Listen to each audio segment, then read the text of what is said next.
चैत्राच्या पहिल्या दिनी आज जमूया, वसंत ऋतूचे स्वागत करूया,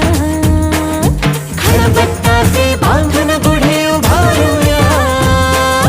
रांगोळी काढूया, फुगडी खेळूया, श्रीखंड पुरीचा नैवेद्य वाढूया, रांगोळी काढूया, तोरण बांधूया, नवीन वर्षाचा आरंभ करूया, चला साजरा करूया गुढी पाडवा,